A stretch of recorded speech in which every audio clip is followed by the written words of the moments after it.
मैं अगर आपके पास आता हूँ ठीक है। और मैं इन्वेस्ट करता हूँ 5 लाख रुपए, ठीक है। ठीक है, और मैं दिन का 1,000 2,000 जैसा भी है तो मैं कमाना चाहता हूँ, तो क्या आप मुझको इसके लिए कोई अच्छा एडवाइस दो कि मैं कहाँ इन्वेस्ट करूँ, कैसे प्रॉफिट मिलेगा और किस तरह मिलेगा, इस चीज़ के बारे में मुझे थोड़ा सा जानकारी दें आप।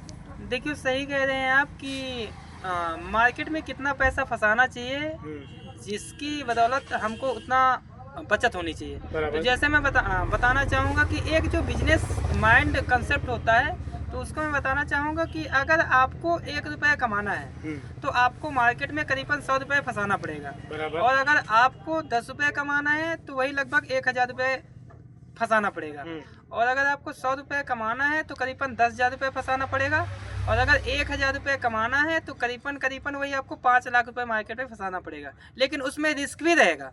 रिस्क क्या रहेगा कि कोई ज़रूरी नहीं है कि आप 5 लाख रुपये तो फंसा रहे हैं, कोई ज़रूरी नहीं है कि आपका धंधा चल जाए, ये भी है, क्योंकि कहीं ना कहीं रिस्क है, क्योंकि 5 लाख रुपये आपने फंसाया है। सही है। तो आप जब आप 5 लाख रुपए फंसाएंगे ना तो कोई जरूरी नहीं कि 1,000 रुपये बचेगा, लेकिन ये मैं जरूर कहूँगा कि कम से कम आप 500 रुपये बचा सकते हैं अगर सही तरीके से आप बिजनेस को चला रहे हैं तो, क्योंकि उतनी बिक्री भी होनी चाहिए, उसी हिसाब से बचत भी होगी। बराबर। कोई जरूरी नहीं कि आपने 5 लाख रुपए फंसा दिया है तो आपका 1,000 रुपये बच जाएगा, ऐसा नहीं है। उसका जो रेशियो होता है सेल का, अगर आपके दुकान से डेली का करीबन 10,000 या 20,000 रुपये का सेल हो रहा है तो भी आपका मिनिमम 500 रुपये बचेगा, उससे आपके केवल खर्चे चलेंगे। और अगर आप सोचें कि उसी 500 में मैं आपके घर का पूरा मेंटेन कर लूँ तो नहीं कर पाएंगे, क्योंकि उसको भी मैं एक रेशियो बता दूँ जो माइंड सेट होता है बिजनेसमैन का। क्योंकि आज से ज़्यादा से ज़्यादा 100 साल पीछे चले जाओ, किसी घर का खर्चा चलाने के लिए 1 रुपये का मेंटेन होता था, 1 रुपये में पूरा खर्चा चल जाता था। फिर 20 साल आया, फिर आपका कहीं ना कहीं 100 रुपये में मेंटेन होने लगा वही खर्चा। फिर 20 साल आया तो कहीं ना कहीं आपका 1,000 रुपये में मेंटेन होने लगा। फिर 20 साल आया आपका, फिर इसके बाद कहीं ना कहीं 10,000 में मेंटेन होने लगा।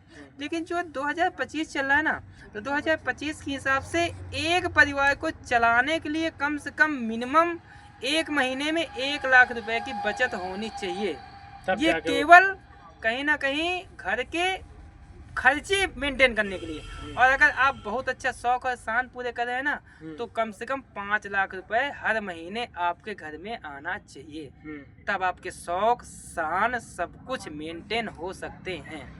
क्योंकि 2025 में आप देख ही रहे हैं डिजिटल इंडिया है। हाँ, डिजिटल इंडिया तो आप लोकल में है तो 5 रुपये में काम चल रहा है, लेकिन आप कहीं बाहर निकलिए, बाहर की दुनिया में कहीं दूसरे डिस्ट्रिक्ट में जाइए, बड़े बड़े सिटी में जाइए, 5 रुपये किसी कोने में नहीं लगते, 20 रुपये की खाली चाय मिलती है। सही है।